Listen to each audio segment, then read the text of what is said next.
Bonjour à toutes et à tous, ravi de vous retrouver pour un nouvel épisode de Chef. Aujourd'hui, je vous emmène dans un petit village du Finistère Nord, Plouidère, 1800 habitants à peine posés à une cinquantaine de mètres d'altitude, juste assez pour dominer la baie. Là-haut, sur la colline, une grande maison domine un lieu imposant qui respire la sérénité, et pourtant ici rien n'est figé. Voici la butte, la bien nommée, et l'homme qui l'a fait vivre, avec sa femme et ses équipes, s'appelle Nicolas Conrot. Je suis arrivé dans l'après-midi et le chef nous a reçus dans le hall où se croisent des artisans. Ouais, des travaux sont en cours et je suis curieux, je demande et c'est le spa. Enfin, autrefois on disait ça. Là maintenant, ça va être un lieu d'alignement dédié au bien-être, me dit-il. Comprenez, exit les trucs âgés, les jacuzzis énergivores, le plastique, l'eau qui tourne H24, bref. Ici, on recentre, on pense à l'environnement comme on pense à soi. Voilà l'entrée en matière. Ici, on le sait, on le sent, chaque geste compte, chaque empreinte se mesure pour que l'intention soit sincère et consciente. Nicolas Conrot s'est depuis quelques années mis en tête de bâtir un modèle d'hospitalité aligné avec la nature, apaisé tout en élégance, mais en sobriété. C'est ce qu'on va découvrir au cours de cet entretien, finalement la naissance d'un engagement concret, total, qu'on pourrait dire presque radical. Je ne m'attendais pas à être surpris et je ne m'attendais pas à l'être plusieurs fois par le récit de cette histoire. D'une enfance aux Comores, au pensionnat, en passant par un rêve d'hôtellerie précoce à la découverte tardive de la cuisine. Trop d'enjeux, trop d'admiration pour un beau-père, trop de pudeur aussi. Ce n'est qu'à 32 ans qu'il passe le pas et prend la main.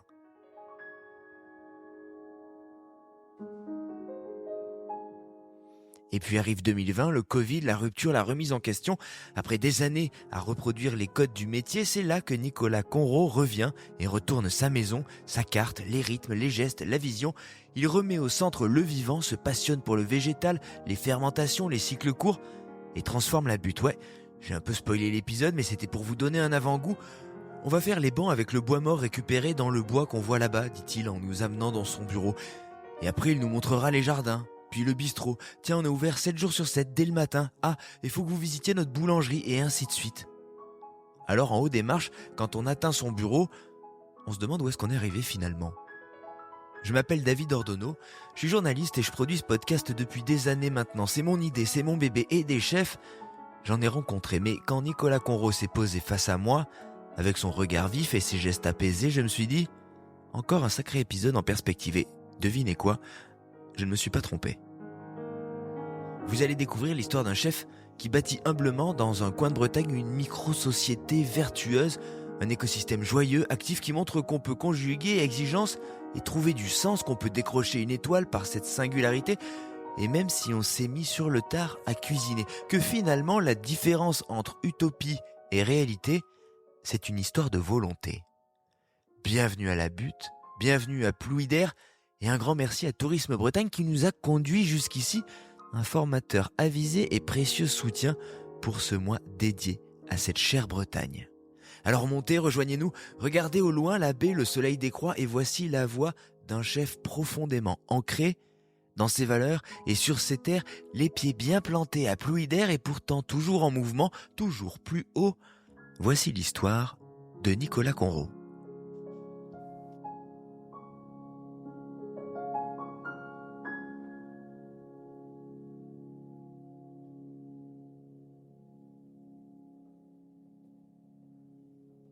La cuisine que l'on défend ici, en fait, elle est tout simplement vivante.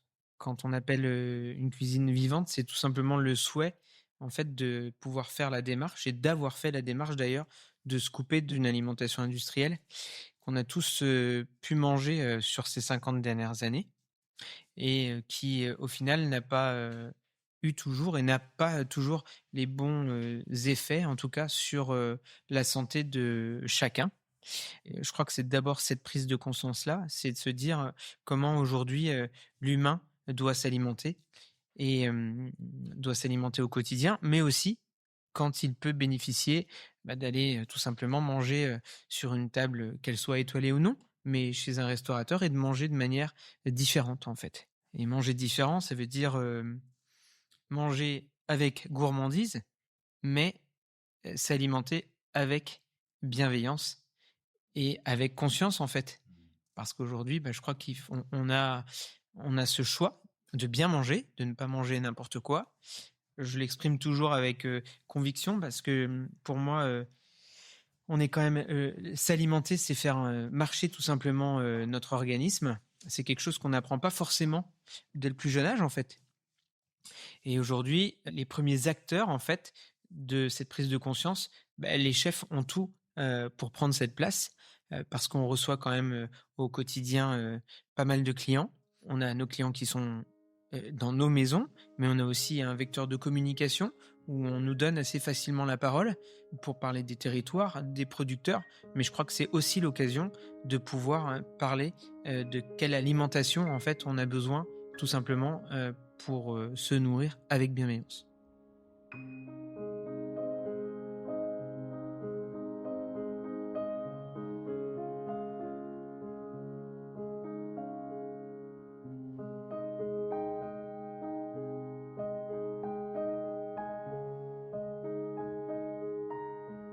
Vous nous parlez en fait de cette notion finalement d'ambassadeur et on va essayer de comprendre ce qui a nourri les valeurs que vous portez, que vous défendez, parce que là on se parle d'un véritable engagement et on va découvrir qu'il est total. Si on remonte le fil et qu'on le remonte et qu'on le remonte et qu'on le remonte au plus loin, si vous devez décrire votre enfance, l'environnement dans lequel vous avez grandi, si vous devez nous replonger dans ces diapositives-là, je sais pas si ça parlera aux auditeurs, aux auditrices en même temps diapositives, mais en tout cas l'album photo, il y avait quoi? Vous avez grandi dans quel environnement? J'ai grandi dans un environnement que je pourrais qualifier plutôt d'instable, mais qui éveille la curiosité parce qu'en fait, j'ai eu la chance de pouvoir voyager dans mon enfance, que ce soit en France, mais aussi à l'étranger, parce que j'ai passé une bonne partie de ma jeunesse dans l'océan Indien, dans un pays qu'on appelle les Comores, où j'ai grandi en partie, et puis j'ai voyagé bien sûr aussi, j'ai eu l'occasion de vivre aux Antilles, un département d'outre-mer aussi, et puis un petit peu en France, en Bretagne pour un court passage d'1 an étant plus jeune, et puis aussi en Alsace pendant pas mal d'années où j'ai fait mes études.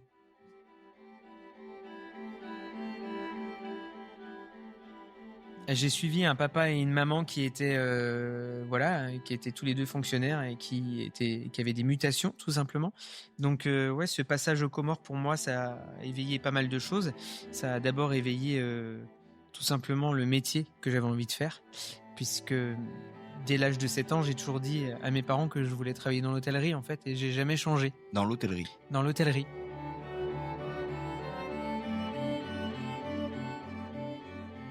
J'ai un parcours un peu spécial. En fait, à l'âge de 15 ans, mes parents sont partis vivre aux Antilles. Et moi, j'ai dû prendre la décision de rester en France, en pension, parce que je voulais rentrer à l'école hôtelière de Strasbourg. Et donc, du coup, mes parents sont partis. Et moi, je me suis construit un petit peu tout seul en France, avec pas mal de stages chez eux, d'ailleurs, aux Antilles. Mais je me destinais à l'hôtellerie parce que, en fait, j'ai toujours aimé cuisiner depuis tout petit. Mon premier gâteau au chocolat que j'ai fait, c'est quand ma mère est rentrée d'une opération. On habitait aux Comores et il n'y avait pas des hôpitaux pour se faire opérer. Elle était partie. Et je lui avais fait une mousse au chocolat. Je me rappelle encore, il y avait des morceaux de chocolat dans la mousse. J'avais du mal. J'avais pas bien remué. Ça peut être un geste. Voilà, exactement. Le geste était pas bon. Mais en fait, ce qu'il faut retenir de ça, c'est que je voulais tout simplement faire plaisir à ma maman. Et je crois que faire plaisir, c'est l'axe d'un cuisinier, en fait. C'est la première intention d'un cuisinier. Et j'ai toujours aimé cuisiner et j'ai jamais voulu rentrer dans une cuisine parce que dans mon jeune âge, et même un peu plus tard, c'est quelque chose qui me faisait très peur. On va expliquer pourquoi il y avait peut-être cette appréhension au début et pourquoi finalement c'est devenu votre terrain et pourquoi vous l'avez conquis. Si on doit parler de ces voyages-là qui caractérisent votre enfance, qu'est-ce que ça a imprimé? On parle des Comores, où vous avez passé du temps. Alors, qu'est-ce que ça imprime? Qu'est-ce que ça laisse en vous? Des odeurs.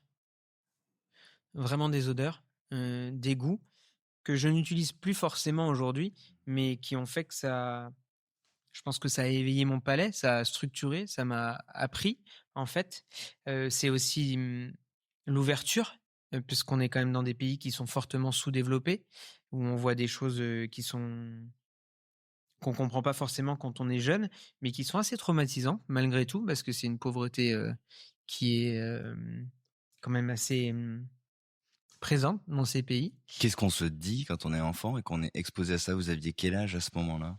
J'avais de 5 ans jusqu'à 11 ans, en fait, Ouais. donc c'est là où un enfant se développe Ouais, où tout aussi. s'imprime aussi. Ouais, mais ça veut dire une enfance où on n'a pas de télé, où on n'a pas de radio, où des fois, on n'a pas d'eau courante et pas d'électricité pendant plusieurs jours ou plusieurs semaines. Ça vous étonne parce que vous grandissez là-dedans, vous avez les 5 premières années, elles laissent pas beaucoup de traces en général et de fait, peut-être que votre référence, elle est plutôt à ce moment-là? C'est-à-dire que c'est un peu votre normalité ou vous vous dites quand même: «C'est bizarre cette vie, il y a des choses qui ressemblent pas à ce que je m». Non, pour moi, c'était de la normalité parce Ouais, qu'on n'avait pas l'occasion de revenir en France souvent, ouais. donc c'était la vie, que je connaissais. C'est sûr que quand on est rentré en France, au bout de 6 ans, c'était une autre vie. Il fallait réapprendre, en fait, apprendre à vivre dans un pays qui pourtant était le nôtre, mais où on n'avait pas les codes. Quels souvenirs de quotidien justement vous gardez qui vont être un petit peu recadrés après quand vous allez retrouver la France forcément et qui vont rencontrer cette différence-là? C'est quoi votre quotidien aux Comores, d'enfant? Le quotidien d'enfant, c'était de se faire gronder parce qu'on avait mangé 2 gâteaux de trop et qu'ils étaient cachés dans la cantine qui arrivait, tous les 6 mois et qu'on n'avait pas accès à ce qu'on voulait, en fait, au quotidien. Il fallait garder la nourriture, il fallait, ouais, c'était une rigueur, en fait. Je pense que mes parents devaient être super organisés pour pouvoir, assurer ça.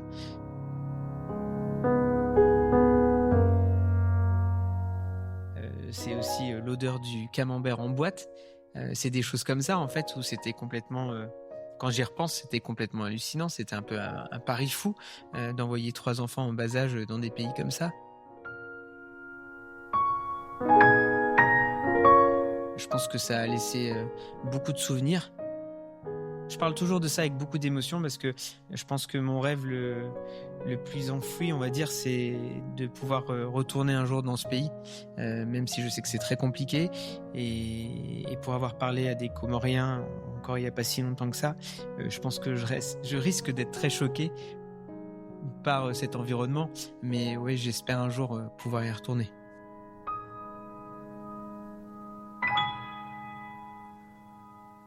Ça implique aussi, j'imagine, d'être très soudé parce que vous décrivez cette cellule familiale, partir avec des enfants de Oui, cet âge dans un pays, oui.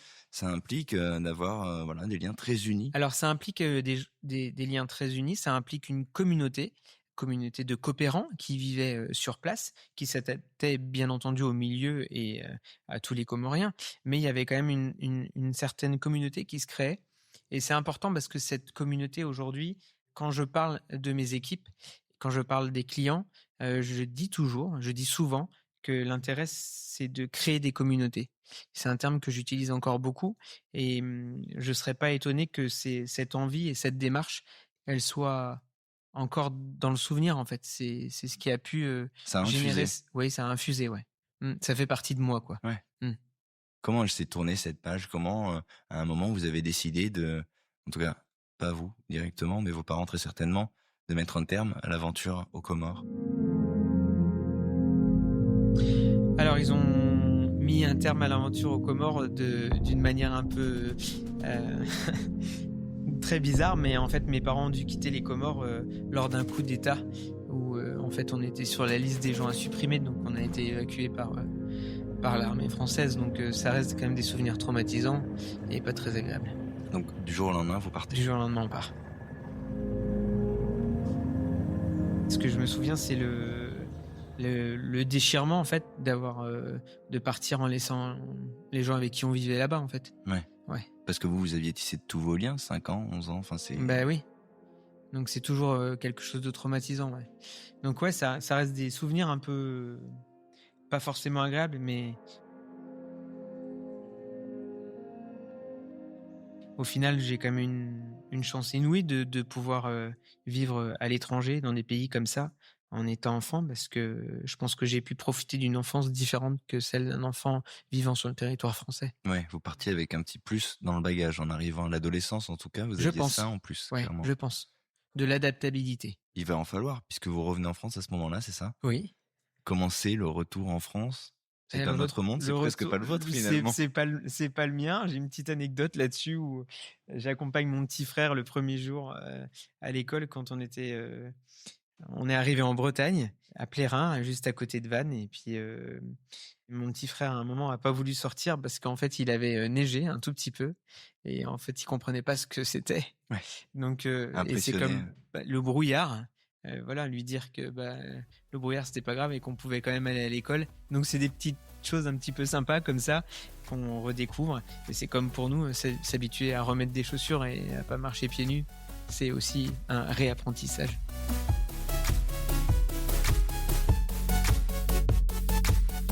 Comment vous le vivez, justement, la découverte? Parce que là, on rigole et on sourit en imaginant que la neige est un obstacle auquel on peut même pas se confronter, ou que le brouillard, peut-être, on peut pas le traverser, mais il y a peut-être des choses plus compliquées. Comment vous l'avez vécu? Non, je crois que c'était pas trop compliqué parce qu'en fait, on avait accès à des choses nouvelles, à des choses qui nous semblaient accès à la télé, par exemple, découvrir la télé. Et alors, on était un petit peu.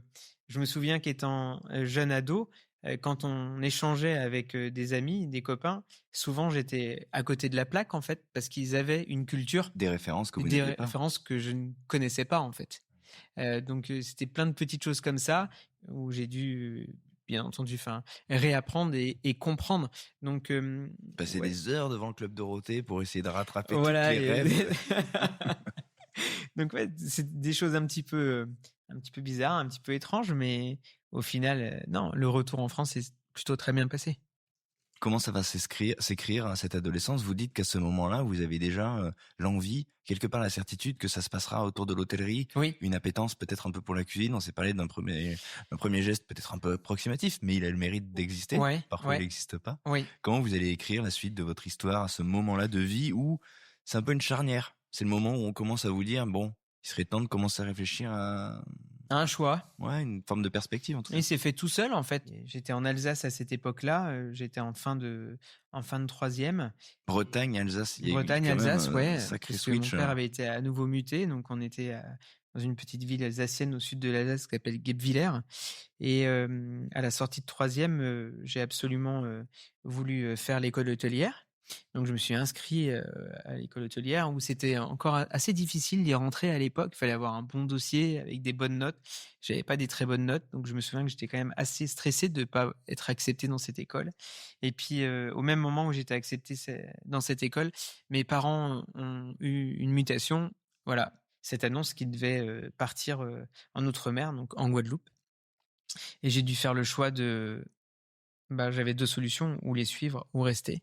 Et il faut que vous m'expliquiez, parce que à ce moment-là, ça veut dire que les parents vous le laissent, le choix. Parce que tous les parents ne font pas ça.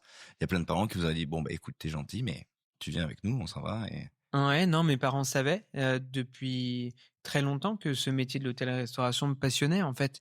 Et je faisais de la cuisine. Je me souviens que tous les mercredis après-midi, j'avais pas forcément d'activité sportive ou de choses comme ça, mais je restais à la maison pour faire à manger. Et mes parents avaient compris en fait que c'était le métier que je voulais faire, et depuis toujours. Ce qu'il a fallu prendre comme décision, c'est: est-ce que tu viens avec nous aux Antilles ou est-ce que tu restes vivre seul en France et en pension? Le choix, il a été vite fait. Il n'y avait pas d'école hôtelière structurée en Guadeloupe pour m'accueillir. Donc, j'ai fait le choix de rester.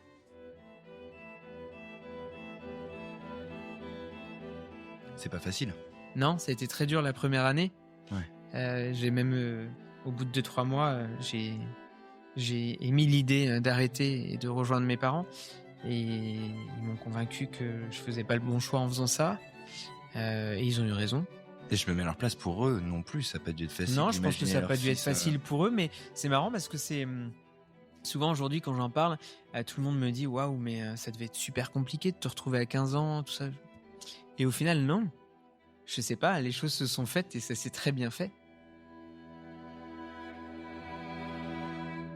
Les 3 premiers mois étaient compliqués, mais non, ça s'est super bien passé. Et pendant cette période, j'ai eu la chance d'avoir, souvent je dis un petit peu, une deuxième maman, une famille qui m'accueillait le week-end. C'était une personne qui recevait beaucoup chez elle, des amis, qui cuisinaient et tout ça. Et ça a encore plus conforté en fait mon idée d'être dans la bonne voie de ce métier d'accueillir, de cuisiner, de s'occuper du bien-être de l'invité, l'hospitalité, ouais, au sens large. Donc non, je me suis vraiment éclaté là-dedans, et j'avais cette chance extraordinaire pendant mes études à l'école hôtelière de Strasbourg de pouvoir faire l'intégralité de mes stages aux Antilles pour rapprochement familial. Donc, sincèrement, je ne vais pas me plaindre. Ouais, il y avait cette perspective Ouais, au bout des ouais. exactement. Même s'il y a eu des moments peut-être un petit peu difficiles, je pense que c'est très formateur. Ça apprend simplement à se débrouiller seul et à se dire que quand on travaille et quand on se fixe un objectif, même seul étant jeune, on peut y arriver, ouais.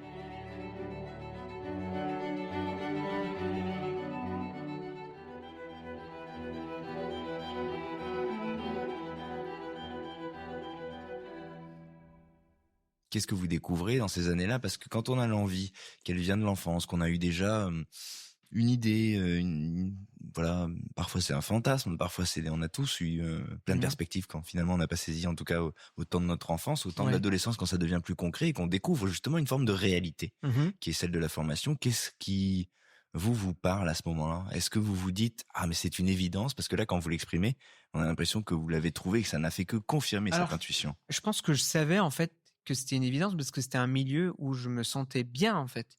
Je me sentais bien et au service du client, je me sentais bien, Mais là, vous découvrez cette réalité. Jusque-là, vous l'avez pas eue. C'est une non, intuition. Là, vous découvrez. Parfois, on se dit, oula, en fait, non, c'est dur, c'est lourd, c'est des horaires, je me suis jamais posé les questions. ça cochait les cases. Sincèrement, je me suis jamais posé la question parce que j'ai toujours aimé faire ça en fait Ouais. et je me suis Dès le jamais posé début, cette question. vous ouvrez la porte d'une cuisine, vous découvrez l'univers, Alors vraiment. non, justement pas d'une cuisine, parce que quand j'ai démarré d'abord en hôtellerie, où j'ai travaillé en réception, j'ai travaillé ensuite en restauration. La cuisine pour moi, c'est beaucoup plus tard. Ça arrive beaucoup plus La tard. cuisine pour moi, c'est 32 ans en fait. Donc, vous découvrez tout ce monde-là Oui, et vous faites vos stages, oui, vous sortez de là, oui, arrivent les premières expériences. oui, Donc, les premiers stages, ça confirme aussi l'environnement dans lequel vous vous sentez complètement. à l'aise. Comment vont se passer les premières expériences et elles vont se cristalliser autour de quel genre de mission? Alors les premières expériences, c'était, plutôt dans l'hôtellerie, donc en réception, où j'ai travaillé un petit peu, en Angleterre. Ensuite, en Suisse, où j'ai travaillé à Lézin, au-dessus de Montreux, au-dessus du lac là, pendant 2 ans, voilà, où je faisais des saisons, où je me sentais, vraiment super bien. J'aimais ce métier, de réceptionniste. J'ai même travaillé la nuit en tant que night. C'est quelque chose qui me plaisait, énormément. Qu'est-ce qui vous plaît à ce moment-là? C'est d'être pleinement disponible, disposé pour justement faire, on se parlait de faire plaisir tout à l'heure, Mmh. mais là c'est aussi ça, c'est de contribuer à la meilleure expérience possible, j'imagine. C'est quoi qui vous plaisait dans ces... Parce que réceptionniste, il y a plein de moments où on peut se dire, oui bon, c'est pas forcément un métier qui fait rêver. Je pense qu'en fait, c'était au-delà du métier, c'était, rencontrer des gens parce que j'ai pas fait que de la réception en Suisse. Mon premier boulot en Suisse, c'était de fabriquer des sandwichs et de les vendre dans un salon de thé en station. Mais ce qui me plaisait, en fait, c'était, une culture, qui était très métissée parce que c'était un endroit, un village où il y avait énormément d'Américains, énormément d'étrangers. En fait, je pense que ce qui me passionne toujours, c'est le contact avec l'autre, en fait. On parle d'un métier, c'est vrai. Dans ce métier, il y a beaucoup de contact avec les autres. Et c'était ça et c'est toujours ça, en fait, qui me plaît au quotidien. C'est de rencontrer des personnes, ça peut être des locaux, ça peut être des étrangers, et c'est de l'humain, en fait. Et là vous parlez surtout d'aller au contact d'une différence en Ouais, plus. c'est une différence, mais Ouais. c'est ça qui me plaît, en fait. Hmm. Je suis quelqu'un de très curieux et j'adore ces différences-là. C'est pour ça qu'encore aujourd'hui, ce qui m'excite au plus haut point, c'est de me dire que dans quelque temps, je vais partir faire un voyage et rencontrer une autre culture. Et ça, c'est vraiment du bonheur. Et ça a toujours été du bonheur pour moi. Ouais, c'est ce qui vous anime Ah, quand c'est vous ce qui m'anime. l'exprimez, ouais, Ouais, on le sent. complètement. Et donc de fait, vous allez faire vos armes petit à petit, traverser les établissements, découvrir peut-être d'autres postes. Là, vous D'autres parliez de... métiers, j'ai été night, j'ai été réceptionniste 2 jours. Enfin, j'ai fait plein de choses comme ça. Et jusqu'au jour où j'ai eu une très mauvaise nouvelle, on va dire. J'étais en Suisse et j'étais en train de travailler en réception et à l'époque ma femme qui était ma petite amie, qui est ma femme aujourd'hui, travaille avec moi. Elle a décroché le téléphone de la réception puisqu'elle était aussi en shift réceptionniste. En 3 minutes, tout a été bouleversé parce qu'elle m'a annoncé que mon papa était décédé. Et là, ça a changé complètement toute ma vision de ce que je voulais faire. On avait prévu avec Solène de partir à l'étranger, de partir travailler au Canada. Moi, je me destinais vraiment à une carrière à l'international, dans les métiers de l'hôtellerie. Et voilà, ce malheureux accident a fait que ça a changé complètement les choses dans ma vie. À cette période, il m'a semblé bon de rester auprès de ma maman en France. Je suis venu travailler une saison dans l'établissement où on est aujourd'hui. Donc je vous parle de ça il y a un peu plus de 25 ans. Et parce que je voulais être pas très loin de ma maman pour la soutenir. Et au final, je suis jamais reparti. Voilà comment je suis arrivé ici.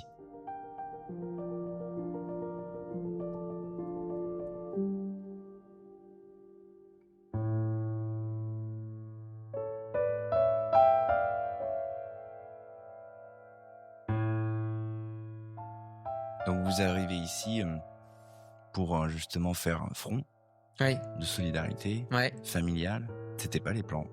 Et vous arrivez pour participer, contribuer donc à cette structure. Quelle est son histoire à ce moment-là quand vous voulez découvrir? Alors, quand j'arrive dans un hôtel-restaurant familial, j'ai envie de dire classique et traditionnel, deuxième génération qui l'exploite, puisque c'est la grand-mère de Solène, Jeanne-Yvonne Bécam, qui a créé cet établissement. C'est pas la famille, mais c'est la famille de fait. C'est la famille de fête, ouais. voilà. Donc j'y reste une saison, et puis ensuite, avec Solène, on décide de poursuivre l'hiver. Je passe un premier hiver en Bretagne où je pense que tous les jours, je lui dis, bah, écoute, ça va pas être possible, je vais pas pouvoir vivre ici parce que moi, la météo, ça me va pas du tout, en fait. Et puis, au fil du temps, je me rends compte que je commence à aimer cette maison, que je commence à aimer ce territoire.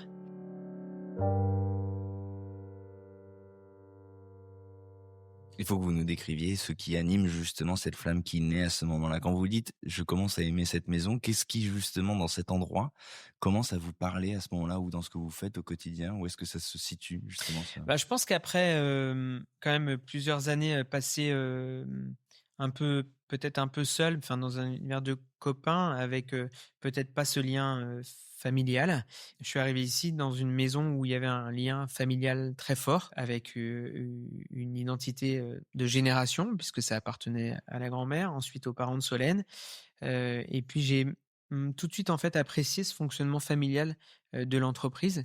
Alors au-delà d'apprécier mes beaux-parents et que tout se passe bien au quotidien, je pense que je sais pas pourquoi, je sais pas ce qui s'est passé, mais je suis un peu tombé. Alors je suis tombé amoureux de ma femme, mais je suis aussi tombé amoureux de cette maison. Et quelques années plus tard, quand on a dû prendre avec Solène la décision de savoir ce qu'on allait faire, ben en fait j'avais pas d'autre idée que de racheter cette maison, en fait, tout simplement, parce que ça me faisait de la peine de...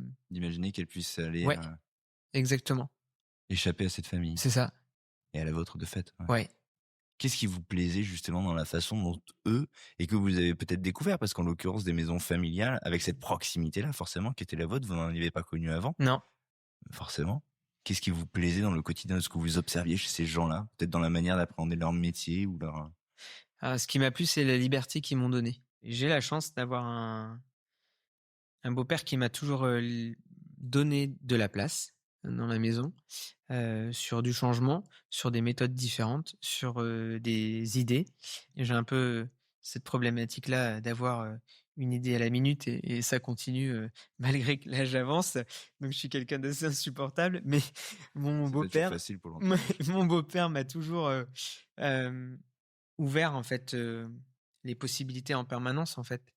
Et je pense que c'est ça qui a été une locomotive pour moi. Ouais, vous avez un terrain de jeu, quoi. J'avais un terrain de jeu. Ouais. Ouais, un terrain de jeu en plus où j'étais vraiment accepté, où mes idées étaient acceptées. Mon caractère peut-être un peu moins parfois, mais ouais, je pense que c'est ça, c'est la liberté. J'ai eu accès à la liberté rapidement.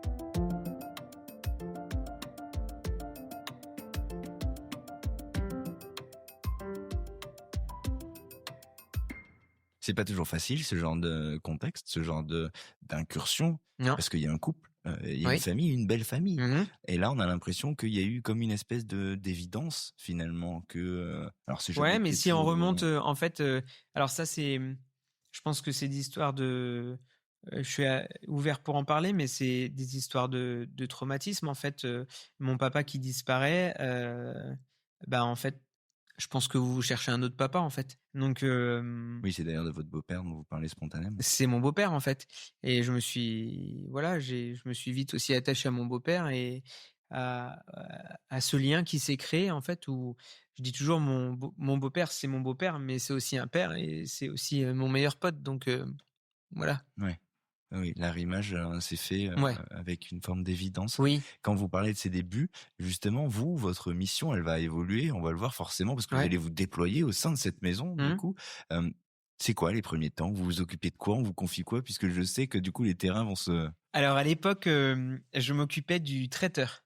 Hervé et Yvonne avaient une grosse activité traiteur parce qu'il faut comprendre que l'établissement, il y a une vingtaine d'années en arrière, il n'était pas Hmm. comme il est aujourd'hui et qu'il fallait absolument faire du traiteur pour pouvoir faire vivre Ouais. cet établissement C'est un levier de manière économique. annuelle. C'était un levier économique important. Donc, je m'occupais du traiteur, je m'occupais de créer des buffets en décoration, je m'occupais de faire les fleurs pour le restaurant, je m'occupais de faire des fiches techniques. J'avais un travail assez vaste, mais toujours avec un frein particulier pour la cuisine parce que je ne voulais pas y mettre les pieds. Donc, vous gravitiez tout autour, parce que là, ce que vous décrivez, Tout toutes autour. ces tâches sont vraiment Ouais. jusqu'à faire de la déco, Ouais. les fleurs. Je suis Oui. là, mais je suis pas vraiment là, mais Mm. je suis tout le temps là. Mais c'est ça. C'était un peu ça.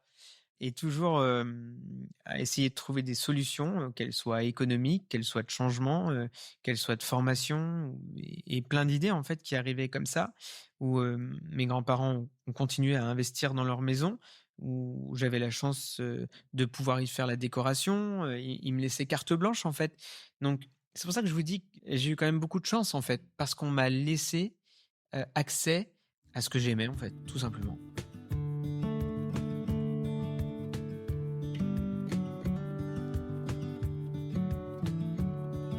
Il y avait qui en face de vous? Donc, ce couple de beaux-parents, votre compagne de fête, vous? Est-ce qu'il y avait d'autres membres? Oui, il y avait l'équipe qui était là, mais il y a 20 ans de ça, on était Eux, ils étaient peut-être, trois, de leur côté, c'était voilà, trois, ouais. on était peut-être 17, 18 à travailler dans l'entreprise, pas plus. D'accord. Donc c'était quand même un petit cadre et c'était plaisant. Et alors vous ne voulez pas mettre les pieds en cuisine. Non, non, j'avais très peur de la cuisine. Mais ça se cristallise autour de quoi? Et Ça qu'est-ce se qui fait cristallise que... autour de stages et d'ambiance où on rentrait dans les cuisines, parce que j'ai quand même été serveur ou chef de Oui, rang, où j'ai quand même exposé été au pendant votre contact, formation. oui, voilà, exposé, et rien qu'aux professeurs de cuisine dans les écoles, et aller faire un TP de cuisine, pour moi, c'était un nœud à l'estomac à chaque fois, en fait, Ah oui. parce que j'avais peur, parce qu'on se faisait engueuler, parce que c'était jamais bien, parce que c'était des métiers, je dis toujours, chargés de testostérone. Ouais. C'est tout ce que j'aimais pas, en fait. Une forme de toxicité, en tout C'était cas. une forme de toxicité, complètement.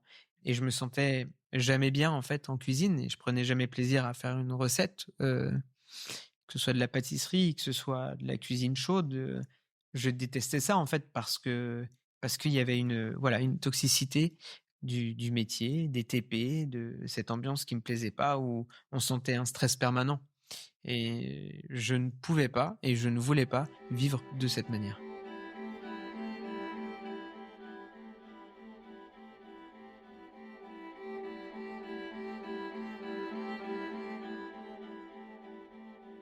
Alors, je vais pas me réjouir de ce que vous avez vécu, loin de moi cette idée, mais je suis très heureux qu'on puisse faire entendre ça dans ce podcast, puisque de fait, la violence est un vrai sujet et qui parcourt beaucoup d'épisodes depuis toutes ces années où j'enregistre l'histoire des chefs. Néanmoins, c'est souvent des gens qui l'ont vécu, y ont survécu, l'ont parfois reproduit, mais qui l'ont traversé. C'est la première fois que j'entends quelqu'un et qui donne à entendre que, en fait, cette violence-là, elle peut faire qu'on dise non, je n'y vais pas. Vous n'auriez pu ne jamais franchir cette ligne. L'histoire va montrer que vous l'avez franchie finalement et que vous l'avez dominée, cette peur. Mais là, ce que vous êtes en train de dire, c'est que pendant longtemps, vous avez dit, à cause de ça, je n'irai jamais vers ce métier. Oui, complètement. J'ai pris la décision parce que de toute manière, c'est quelque chose que je ne voulais pas supporter. Et je suis fondamentalement une personne qui a besoin de s'exprimer. J'ai besoin de liberté, et j'ai besoin de créer. Et j'avais bien compris, plus jeune, que je ne pouvais pas faire ces 3 actions-là dans des milieux comme ça, et je pouvais pas y trouver mon bonheur. Donc je me suis plutôt dirigé vers des endroits plus calmes, plus apaisés, où j'avais le droit de m'exprimer, en fait. Et je ne voulais pas être sous l'impulsion de quelqu'un, en fait, parce que j'avais besoin de cette créativité pour être heureux, comme j'ai besoin encore aujourd'hui d'ailleurs.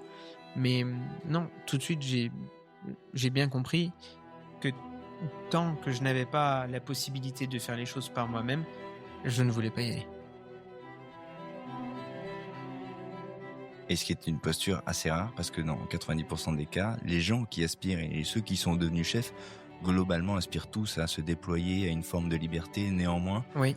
ils ont enchaîné et ils ont passé 10, 20, parfois plus d'années à subir, à supporter, Ouais, mais en à fait, prendre des coups, en espérant qu'un jour ils puissent se déployer. ok, mais je pense que moi j'ai eu la chance d'être un trouillard et d'avoir peur, en fait.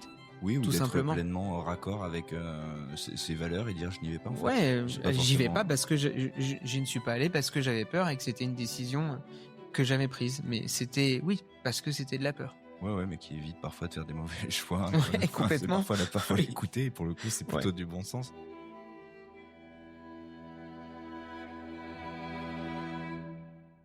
Comment ça va évoluer? Comment petit à petit, justement, vous allez déplacer un peu les terrains sur lesquels vous avez commencé à évoluer au sein de cette maison? Parce qu'on sent que petit à petit, vous allez prendre de plus en plus de place et Oui. qu'on va vous la donner, vous la confier Oui. et vous écouter.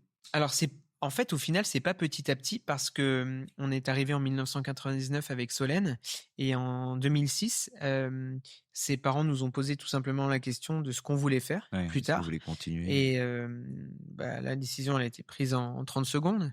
On a dit à Hervé et à Yvonne, nous, on veut tout simplement racheter cette maison. Et j'ai dit à mon beau-père, moi, j'ai envie de racheter cette maison avec Solène. On veut continuer l'histoire. Par contre, je ne me vois pas travailler avec un chef de cuisine. Donc, il va falloir que j'apprenne la cuisine.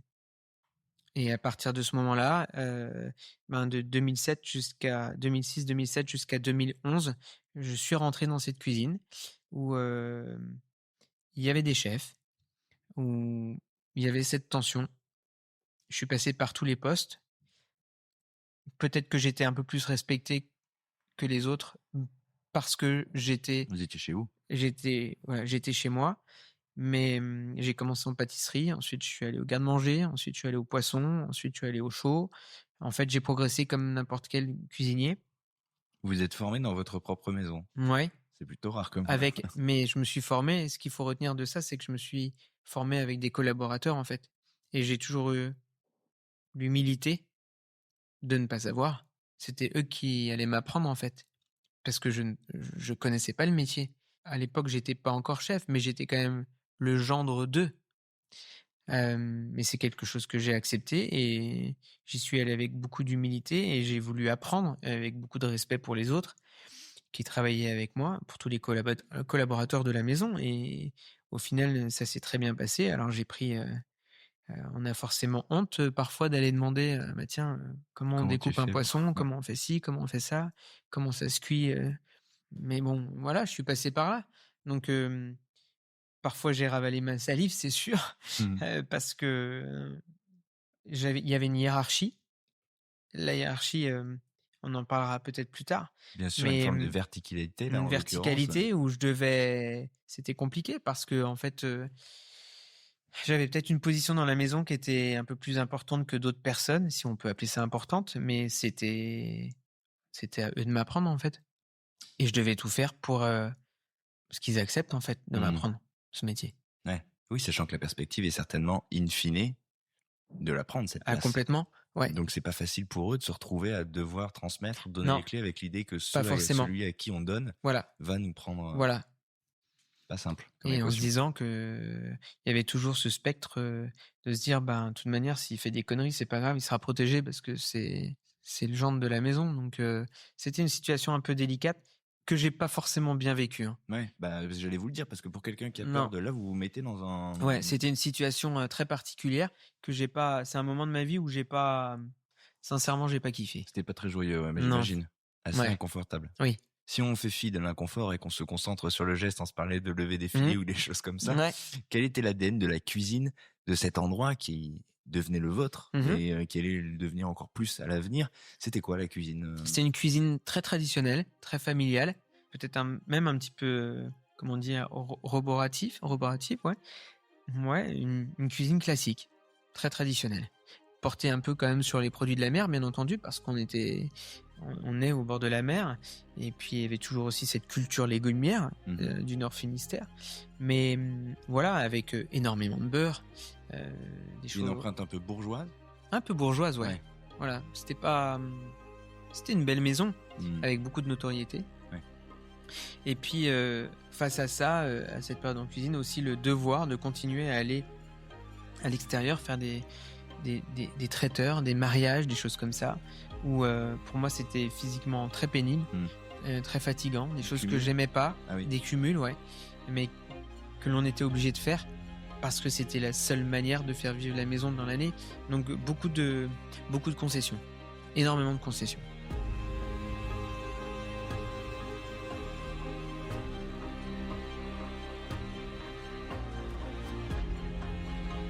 Ça va durer combien de temps cette période de formation en fait Alors, sur quelques... encore une fois, quelque chose de très rapide. C'était en 2011, donc 2007 jusqu'à 2011. En 2011, mon beau-père nous annonce un soir qu'il va participer à l'élection pour être vice-président national de l'UMI. Et il a été élu, et j'ai envie de dire que du jour au lendemain, il est parti à Paris. Donc du jour au lendemain, je me suis retrouvé avec Solène, et ma belle-mère qui était encore à nos côtés. Voilà, il fallait reprendre la cuisine.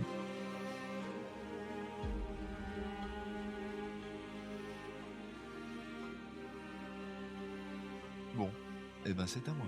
Ouais, c'est à moi. Donc pas mal de stress, pas mal de questionnements. Et une forme de libération peut-être aussi. Une forme de libération, pas tant, parce que j'ai perdu de la sécurité. Mon beau-père était plus là, donc j'ai perdu de la sécurité. Il fallait que j'apprenne rapidement comment faire. Au final, ça fait pas si longtemps que j'ai enlevé ce besoin de sécurité, je pense. Mais voilà, j'ai travaillé, j'ai foncé avec mes équipes que je ne manageais pas de la manière dont je les manage aujourd'hui. On va en parler de cette évolution parce que c'est intéressant. Il y a forcément une transition, elle peut pas être drastique et vous pouvez pas inverser la vapeur en 2 secondes. Ouais, c'était différent. Vous faites ce qui était fait la veille, j'imagine, quand vous vous retrouvez seul. C'est-à-dire que la carte, comme le management et l'organisation d'une cuisine, vous pouvez pas tout bouleverser. On refait tout comme la veille. On essaie de tenir... On refait tout comme la veille, et c'est pour ça, c'est encore pas des années très satisfaisantes pour moi. Non, pas très épanouissantes, parce que j'avais du mal à gérer forcément l'ensemble. Je subissais une certaine pression, forcément. Et puis, à cette époque-là, en 2012, à la même époque à peu près, avec Solène, on décide d'investir et d'agrandir l'établissement. Donc, il y a aussi une pression financière qui s'ajoute, de suivi de travaux, de suivi de cuisine. Tout a été très vite, en fait, avec un risque entrepreneurial important, parce qu'il fallait investir, avec des banques qui vous suivent pas forcément comme vous avez envie, avec énormément de problématiques, en fait. Tout ça pendant 2-3 ans, 2012, 2013, 2014. Et 2014, à l'époque, je courais parce que j'avais besoin de beaucoup extérioriser. Et puis un matin, je me rappellerai forcément toute ma vie, mais j'étais en train de courir à Kerema, là, sur la plage. Je reçois un texto sur mon portable pendant que je suis en train de courir d'un journaliste qui s'appelle Olivier Marie, et qui me marque « Nicolas, tu as eu une étoile ». Alors, j'y croyais pas un instant, en fait. Donc je rentre à la maison, je montre ça à Solène, je montre ça à mon beau-père, et puis là, ça nous a un peu tous bouleversés, en fait.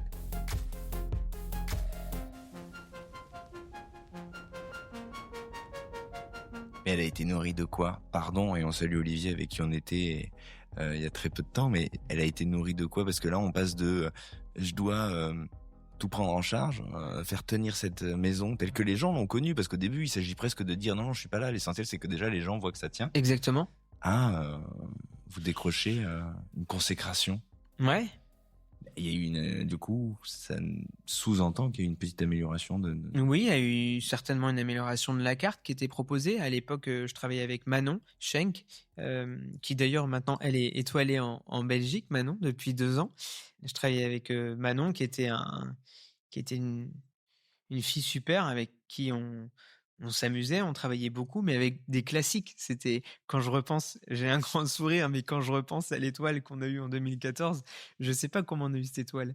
Mais bon, elle était là et ça a changé le cours des choses parce que la maison s'est remplie de manière différente. Mais du coup, elle vous est vraiment tombée sur la tête, cette étoile, parce que vous l'aviez pas Ah du ben tout non, vue arriver. complètement. Mais cette étoile, mais alors la problématique de cette étoile, c'est que pour moi, ça a été une histoire, mais pendant des années, d'assumer ce truc parce que je me sentais tellement pas légitime de cette étoile et je n'ai plus, mais j'ai eu, mais pendant des années et des années, un complexe vis-à-vis des chefs de cuisine, mais vous pouvez pas vous imaginer, j'étais très mal à l'aise.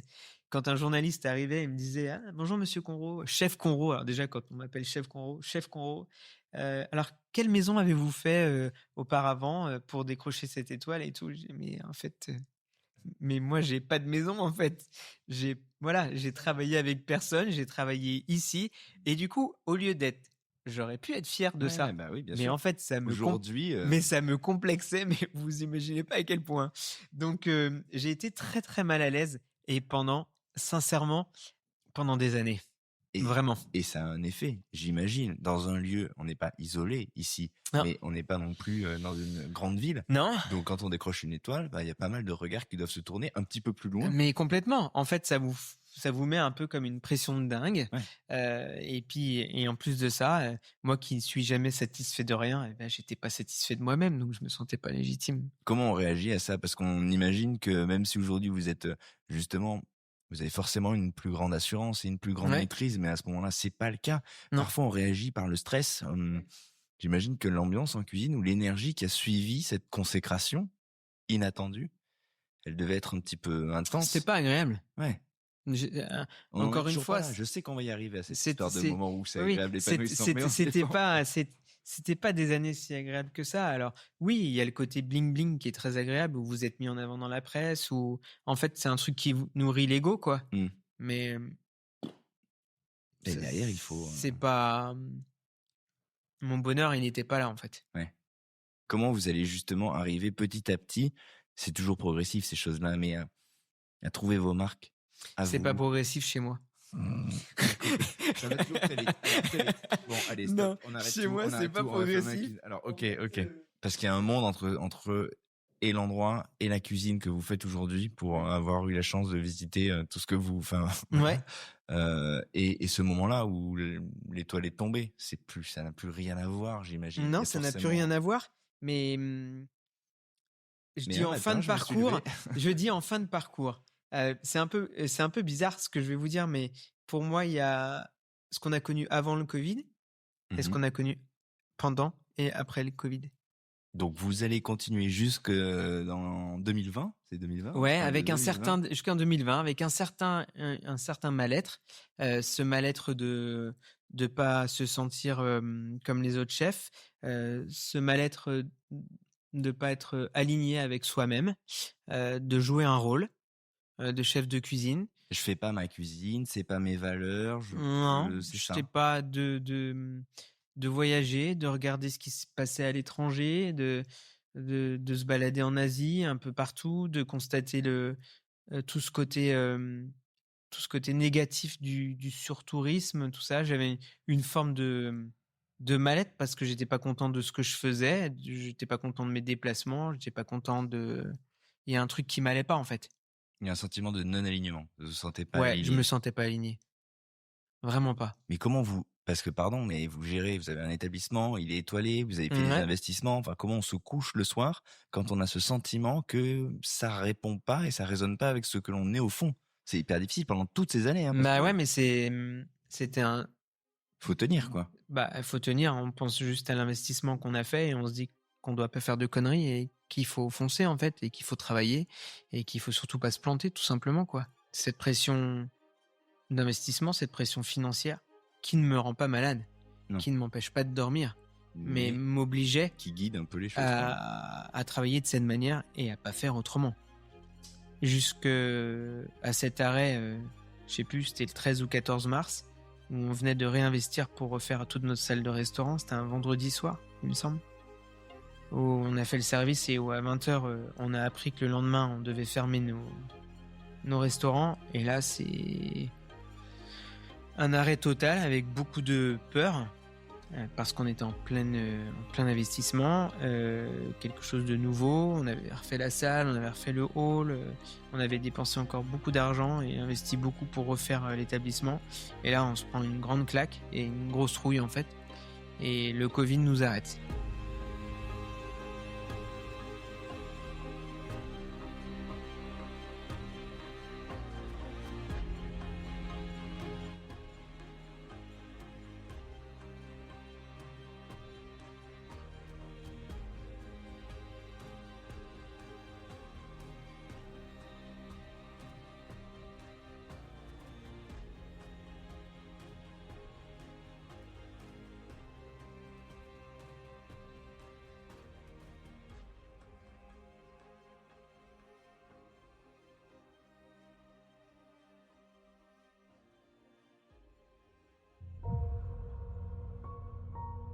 Nous sommes en guerre. Ouais, franchement, c'est ce que dit le président. À ce moment-là. Franchement, pour moi, c'était un peu la guerre. Ouais. D'abord, j'ai eu peur, mais pas longtemps.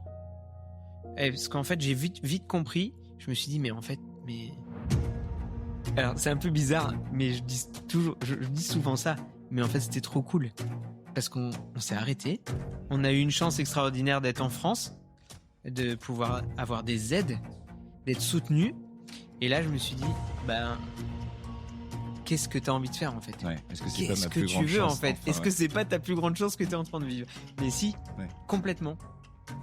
Donc là, mais pendant toute cette période, on a repensé avec Solène. Et puis moi, j'avais besoin d'être. On parle d'alignement. Et d'ailleurs, notre futur lieu s'appelle lieu d'alignement et de bien-être. C'est pas pour rien.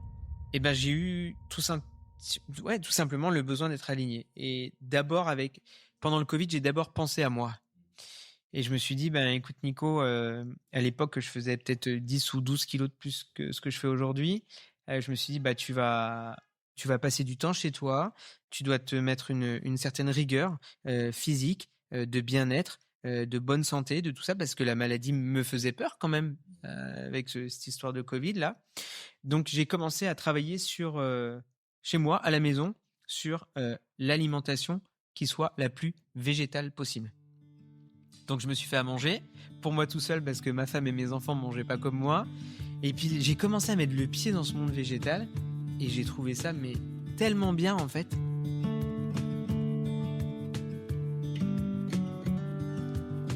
Un monde s'est ouvert. Ouais.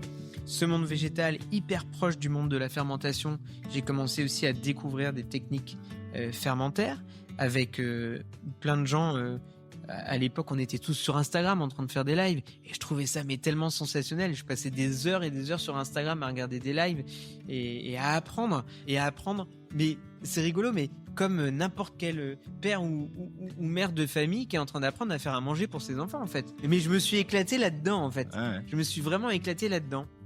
Et puis j'ai compris au fur et à mesure que cette alimentation-là me convenait énormément, qu'elle était pas dépourvu des techniques que j'avais apprises, mais que c'était d'autres techniques qui me parlaient beaucoup plus en fait, parce que c'était une cuisine qui restait accessible dans les foyers, j'ai envie de dire, où il n'y avait pas toute cette contrainte de, j'en sais rien moi, tailler un poisson comme ci, comme ça, enfin toute cette technique précise de cuisine qui moi me pèse en fait.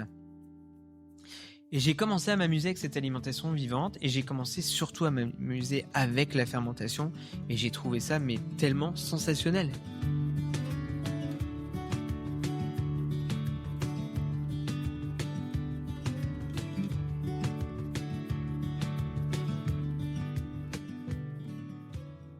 Alors, qu'est-ce qui nourrit justement l'effet que ça vous fait à ce moment-là? J'imagine que les vertus déjà de cette cuisine, de cette alimentation, mais vous allez m'approfondir ça, les techniques que vous trouvez et la manière d'aborder la matière différemment. Oui. C'est quoi qui vous a parlé concrètement justement dans ce monde qui s'est ouvert devant vous à ce moment-là? Qu'est-ce qui rentre en résonance avec ce que vous êtes au fond finalement? L'évidence en fait. l'évidence de travailler le végétal, c'était quand même une époque où on parlait du Covid, mais c'est aussi une époque où on parlait on commençait à parler beaucoup du climat Bien aussi. sûr, bien sûr. On se souvient d'ailleurs des images de la nature qui reprend ses Mais droits, des mais dauphins qu'on voit complètement. réapparaître dans les Mais lagunes et enfin, on se dit moi, j'ai jamais vu une nature aussi belle que pendant le Covid et j'ai complètement été, enfin franchement, on peut dire ça ici en fait. Pour moi, c'est un éveil spirituel en ouais, fait. ouais, un J'ai vraiment électrochoc. vécu ça, Ouais, un ouais. éveil spirituel où j'ai compris qu'il fallait qu'on soit tout simplement en phase avec la nature et qu'il fallait apprendre à vivre, à travailler et à respecter cette nature. Et enfin, s'il n'y avait pas eu ce Covid, sincèrement, Mmh. je pense que je serais pas là où je suis aujourd'hui, en fait. Ouais, En tout cas, peut-être que je serais encore physiquement ici, bien sûr. mais j'aurais jamais fait tout ce que j'ai fait. Pas comme ça, pas dans Non. cet Et engagement-là. puis, une chose importante, c'est que j'ai compris moi-même avec mon organisme, avec ma santé, avec mon énergie, avec mon bien-être, l'impact de cette alimentation végétale, Ouais. de cette alimentation fermentée. En même temps, j'ai commencé à faire de la méditation, j'ai commencé à faire du yoga parce qu'on avait tous besoin de se calmer, parce qu'on avait tous besoin de se recentrer, de Mmh. s'aligner sur des choses différentes que ce qu'on avait pu connaître avant Covid. Voilà, je pense que aux yeux de mes enfants, je suis passé pour un cinglé quand j'étais en train de suivre des cours de yoga sur Instagram, quoi, Ouais. et qu'ils me voyaient faire des danses ou des mouvements ou quoi que ce soit. Ils me disaient, mais mon père, là, il est juste en train de péter les plombs, On en est en fait. train de le Donc, perdre. ouais, On on le est en perd. train de le perdre, ouais. Donc, c'était très rigolo. C'était un passage un peu particulier. Mais en fait, on Mais sent en que fait, vous avez saisi le fil de quelque chose et que ouais. vous vous êtes dit, oulala, mais en fait, Ah, mais j'ai adoré, en tout fait. passe par là. Ah oui, Tout, tout on peut passe par tout- là. Mais vous avez dû donc vivre des moments où vous allez nous les décrire et c'est peut-être pas à cet endroit-là, mais moi je vous imagine vous couchant le soir et vous dire, mais en fait, je vais pouvoir retourner mon monde. Ah oui, complètement.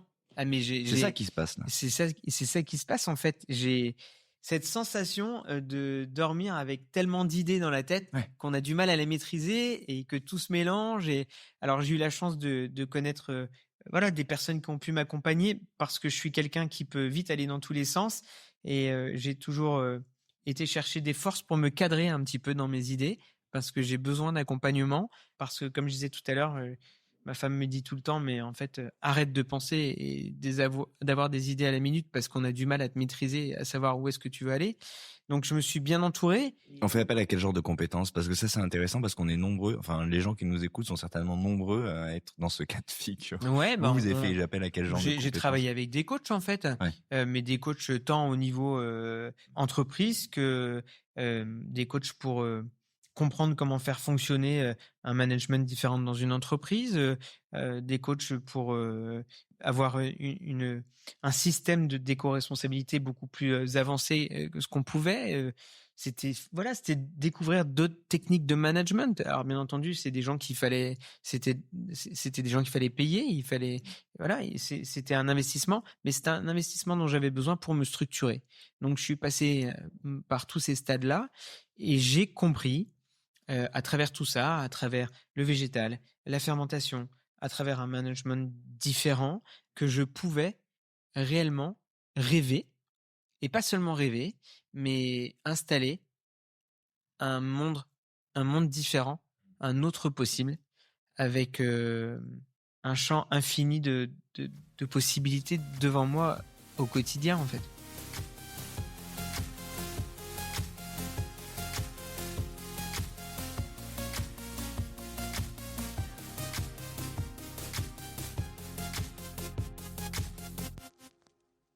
On sent qu'on va arriver dans cette phase d'épanouissement. Enfin, Ouais. ça y est, au bout de Oui. l'histoire, mais pouvez-vous nous décrire, est-ce que vous le savez vous-même, comment on explique le fait que quand on commence à se dire, c'est peut-être pas con de faire de la lactofermentation, comment on passe de ça à la méditation et in fine à, tiens, on va s'organiser différemment en équipe, ou on va se parler différemment, ou on va revoir la forme de hiérarchie telle qu'on l'a connue. Comment justement ça ruisselle? Tout simplement parce que j'ai commencé moi-même à connaître en fait ce que c'était le bien-être. Mais quand je parle de bien-être, c'est le bien-être personnel que l'on ressent soi. Ça veut dire travailler sur soi. C'est intéressant ce que vous décrivez justement, c'est-à-dire que vous êtes parti de vous, c'est ça, Je même suis parti de moi en jusqu'à fait. se nourrir, on commence par là. Complètement. Et c'est là J'ai qu'on compris commence à réfléchir. que manger différemment, que faire de la pratique quotidienne, que ce soit de lire tout simplement des livres comment on appelle ça, de développement personnel, ouais, de pratiquer du yoga, d'écouter de la musique de détente, d'aller marcher à la plage, d'aller méditer, d'aller tout ça. En fait, j'ai compris que ça me faisait un bien fou et que ça m'alignait, mais vraiment sur ce que j'avais envie de faire, en fait. J'avais plus ce stress, j'avais beaucoup moins de confusion. J'étais en train de devenir quelqu'un d'aligné. Et quand on est aligné, eh ben, on sait où est-ce qu'on va, en fait. Et où on veut aller, surtout. Et donc, à chaque situation, à chaque sujet, eh ben, ça ricoche sur le nouvel Exactement. alignement et ça passe dans Voilà. Et ensuite, eh ben, j'ai commencé à me dire, mais ce que je suis en train de vivre là, moi, personnellement, mais pourquoi je peux pas le faire vivre à l'entreprise, en fait? Et c'est vraiment là que j'ai commencé à vraiment...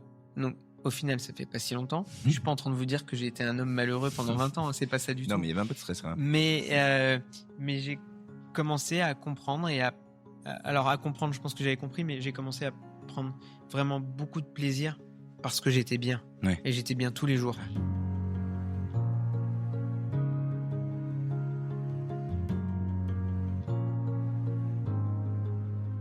Il faut que vous nous disiez comment ça se passe avec votre binôme à ce moment-là, parce que peut-être que c'est un petit peu effrayant aussi quand quelqu'un... Alors Solène, mon binôme de toujours... Alors on va faire ça, et on va faire ça, parce Ouais. que je vous imagine très bien. Alors Solène, c'est mon opposé. Heureusement qu'elle est là parce qu'elle me cadre beaucoup. C'est le complément, c'est le complément, le parfait complément. C'est le complément. Solène, elle s'est dit à plusieurs reprises, mais qu'est-ce qu'il est en train de me faire, quoi? Je pense que Solène a certainement eu peur à plusieurs reprises, mais pas que Solène, hein, mon beau-père aussi. Oui, non, mais parce qu'on parlait d'elle, mais c'est du changement dont on se parle. Ils m'ont vu changer, en fait. Ouais. Ils ont constaté ce changement, mais je pense qu'ils ont vu aussi que je devenais quelqu'un de beaucoup plus assagi, beaucoup plus réfléchi, beaucoup plus posé, et que j'arrivais à me concentrer et à être quelqu'un de différent, ouais. Et dans les faits, dans cette période de Covid, qui est finalement une forme de laboratoire pour vous, oui. Comment vous préparez votre retour sur scène? Est-ce que on repense les cartes? Est-ce qu'on repense à l'aménagement? Est-ce qu'on repense comment ça marche? Est-ce que vous passez vos soirées, vos journées à écrire? Ça n'a pas été si simple parce que on a été à la fin du Covid, il fallait quand même recommencer à travailler, même si tout n'était pas ouvert. On a dû faire à manger comme tout le monde a fait dans les chambres, faire des repas emportés, des choses comme ça. C'était assez confus, mais je trouvais quand même le temps pour aller bêcher et créer le jardin avec mes collaborateurs, pour pouvoir commencer à tester des recettes végétales, à tester la fermentation dans la cuisine. Donc je suis passé de la maison où je m'étais aménagé une cuisine à la cuisine actuelle, où on a recommencé à travailler tout doucement. Et puis là, j'ai beaucoup travaillé d'abord, avant de travailler en cuisine, sur le management et la manière dont je devais travailler avec mes équipes. Et là, je me suis fait accompagner par une personne qui est devenue une amie maintenant, qui s'appelle Agnès, qui m'a énormément coaché sur comment travailler aujourd'hui dans une entreprise de manière humaine, sociétale, comment s'occuper des gens. Je prends toujours cette image, mais comment ouvrir ses fleurs, en fait, comment les accompagner, comment leur parler. Donc, j'ai beaucoup travaillé là-dessus, sur le management d'abord, avec les profils, et comprendre que dans une entreprise, on peut tous avoir des profils différents, avec des fonctionnements, des préférences de fonctionnement, qu'on réagissait pas tous de la même manière si on était en stress ou si on était plutôt en croissance, qu'il y avait des gens qui étaient structurés, d'autres qui avaient plutôt des idées, d'autres qui étaient plutôt dans la relation, d'autres qui voulaient peut-être plutôt briller. Donc on a beaucoup travaillé et tous ensemble sur ça pour apprendre qui était l'autre en fait et comment l'autre fonctionnait. C'est-à-dire que vous avez associé votre staff à cette démarche. Complètement. Genre en faisant des réunions, des échanges, On a même été jusqu'à tirer des cartes de tarot et des choses comme ça. C'était super intéressant en fait. Et dans tout ça, on a travaillé aussi les énergies de la maison, où on a des énergéticiens qui sont venus, des géobiologues, pardon, qui sont venus dans la maison aussi. En fait, j'ai fait rentrer avec un petit peu un côté où je savais que les gens allaient me regarder bizarrement, mais je me suis permis de faire entrer de la spiritualité dans la maison au quotidien. Et je me suis rendu compte que cette spiritualité qui me faisait du bien à moi, elle faisait aussi du bien aux autres en fait. Tout le monde en avait besoin. après cette période de Covid, où pas mal de gens ont eu peur, où il y a eu beaucoup d'anxiété. Ça apporte une forme de réconfort, Ça finalement. a apporté une forme de réconfort et de se dire, bah voilà, on peut être guidé un petit peu différemment et on peut faire les choses différemment. Et c'est là que j'ai vraiment commencé à prendre du plaisir au quotidien, dans le management, dans la maison, à déployer toute cette force environnementale où j'ai eu besoin de faire prendre conscience à tout le monde avec ce qui nous était arrivé, qu'il fallait qu'on décuple nos efforts pour être le plus écologique possible, pour préserver notre lieu, préserver nos lieux, ça c'est important. Et puis la cuisine est venue, voilà, elle est venue s'installer toute seule et doucement, avec éventuellement la seule difficulté, c'est de s'entourer de cuisiniers qui venaient ou qui viennent de grandes maisons, comme on parlait tout à l'heure, et qui ont une identité faussée. Quand on se fait former par un chef, par des grands chefs, ou enfin, par n'importe quel chef, on n'a pas la liberté de faire ce qu'on veut. On n'a pas la même créativité parce qu'on se sent, on en parlait tout à l'heure en début, là, on se sent toujours comme enfermé dans quelque chose qu'on nous a appris. Un format, un Ouais, cadre. un cadre. Et cette difficulté, je l'ai eue avec peut-être certains collaborateurs au départ de ce besoin de végétaliser l'alimentation et de proposer une carte différente, où les personnes qui étaient à mes côtés comprenaient pas forcément là où je voulais en venir, ne connaissaient pas les goûts de la fermentation, tout simplement, les textures, les choses sont complètement différentes. Et là, on se rend compte facilement qu'il y a deux types de personnes, en fait, où vous êtes curieux et vous allez foncer dans, voilà, une petite brèche qui s'ouvre et on va développer et la curiosité tous ensemble et parcourir le chemin ensemble. Et là, on renoue avec votre appétence pour la différence Complètement. et la recherche de richesse. En dans fait, cette on nouvelle... revient et là, quand je vous parlais tout à l'heure d'Écomore, en fait, je pense que tout ça, c'est une partie d'éveil que j'ai eu de la chance d'avoir étant plus jeune. Et tout le monde n'a pas ce réflexe. Et moi, j'ai la chance de l'avoir. Et ça, c'est génial. Et ça, je pense que ça vient de mon enfance, sincèrement. Donc voilà, il y a eu un petit peu ce frottement qui a pu être désagréable, où des fois vous vous retrouvez en face de quelqu'un qui a fait une ou deux belles maisons et puis qui vous dit mais non chef, pourquoi tu fais les choses comme ça peut pas fonctionner, enfin on est en Bretagne, il faut du beurre, il faut ci, il faut ça. Ça a été assez délicat ce moment-là. Là, on est en train de se dire que ça prend ou que ça prend pas. Soit les mecs suivent et ont cette curiosité ou cette appétence et voient justement cette proposition comme un terrain exploré. Soit on est obligé de se dire au revoir à ce moment-là. Ouais, mais moi j'ai décidé de prendre le risque en fait.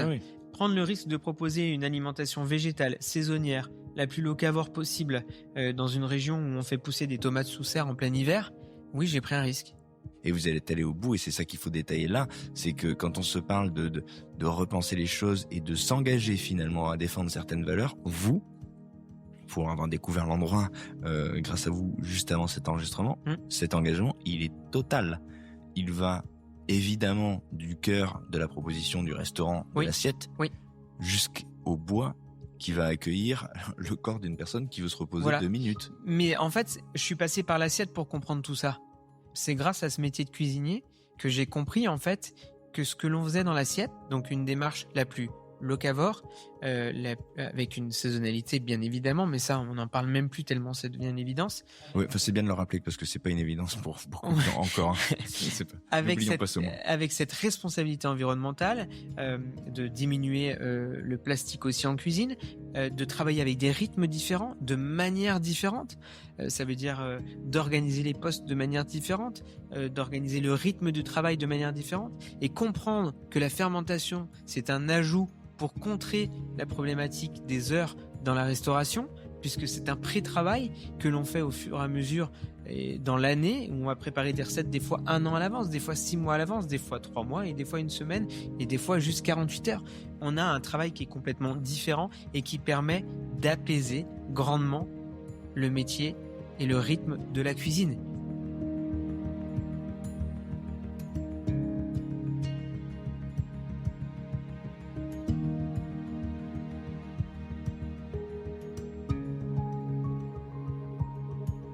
Ça peut paraître vertigineux à adopter tout de même ça, parce que c'est une forme d'organisation où vous, quand vous l'exprimez, on a l'impression que c'est venu quand même assez naturellement et tranquillement. Quand vous parlez justement de cette notion et des temporalités que ça implique, je me mets à la place de certains chefs qui se disent « Oula, mais c'est peut-être compliqué à mettre en place cette affaire. » Ouais, mais c'est compliqué à mettre en place pour un chef qui a été structuré de manière différente. Or, moi, Ouais.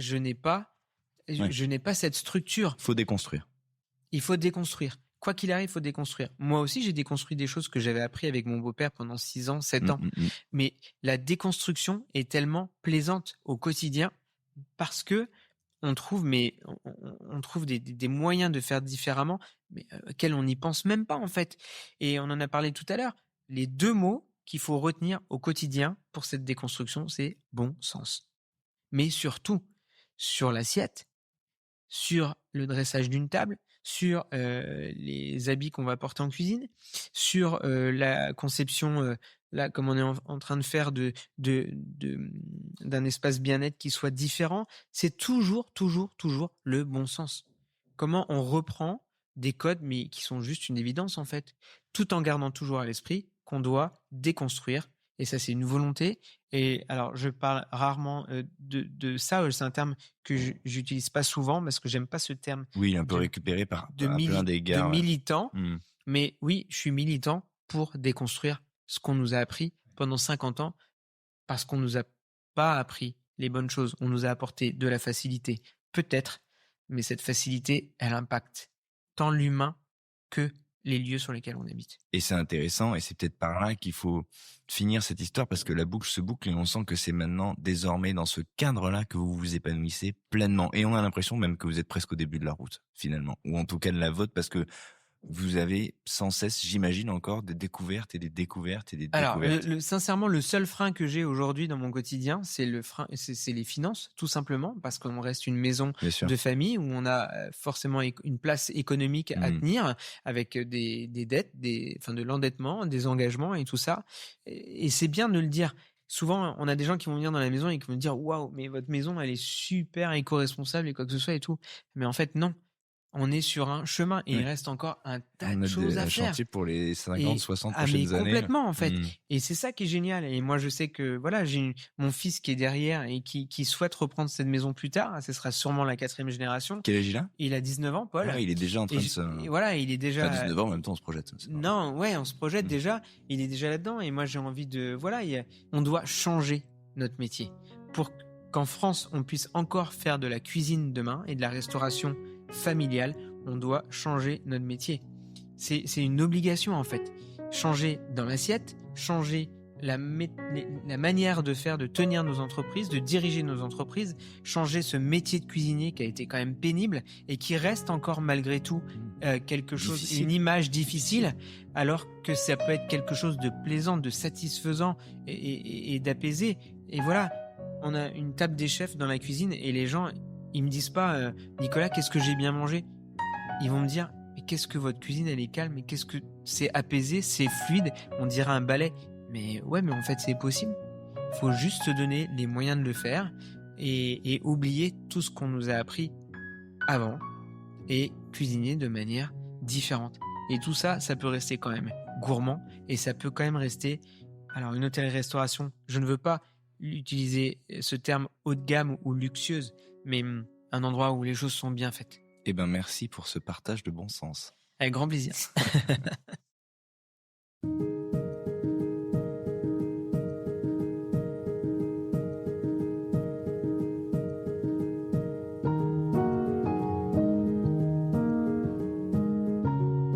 Bien-être, bon sens, quiétude. Vous avez retenu quoi, vous, de cette histoire, du récit de vie de Nicolas Conro ? Quel mot avez-vous pioché ? Quel mood avez-vous préféré ? Moi, je vais vous dire, pour y avoir dîné, pour y avoir passé un temps en salle et un autre en cuisine à observer ce ballet, qu'il a déjà réussi son pari. Parce qu'il y a ici la promesse qu'une autre manière de faire est possible, qu'on peut tout réenvisager, et que finalement, des pieds nus aux Comores, au sol d'une cuisine bretonne, en chemin on peut tout interroger, questionner aussi le bien fondé de ce qu'on a vu, de ce qu'on nous a inculqué. Il y a des choses à retenir ici, allez je me lance, moi j'en garde 2 importantes.